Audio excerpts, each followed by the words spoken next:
ዛሬ የሚገርም ዜና ከቫቲካን ተሰምቷል ማርያምን በተመለከተ እና በጣም ደስ የሚል ቀን ነው።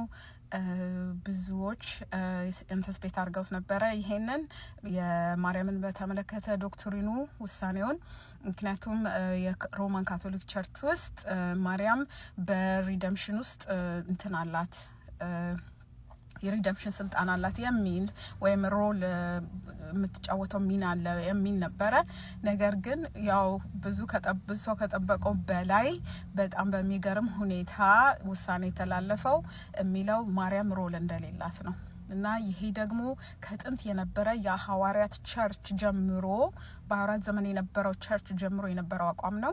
ከክርስቶስ ውጪ ማንም የሪደምፕሽን ስልጣን እንደሌለው መዳን ያለው በክርስቶስ ኢየሱስ ብቻ እንደሆነ እንደገናም ደግሞ ፕሮቴስታንት ሪፎርመሮችም ይሄንን ከአምስቱ ሶላስ ስሎጋኖቻቸው መካከል አንደኛው ሶለስ ክርስቶስ ነው።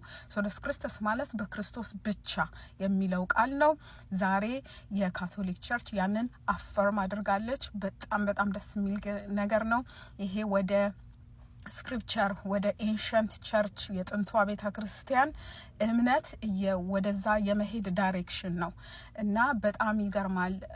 ብዙዎች አንቲሲፔት አልተደረገም ይሄ እና በጣም ደስ ብሎኛል። እንኳን ደስ አላችሁ። አሁን ደግሞ የኦርቶዶክሶች ተራ ነው። የሜሪያን ዶክትሪናቸውን በትክክል ሪፋይን ማድረግ አለባቸው እና ዳትስ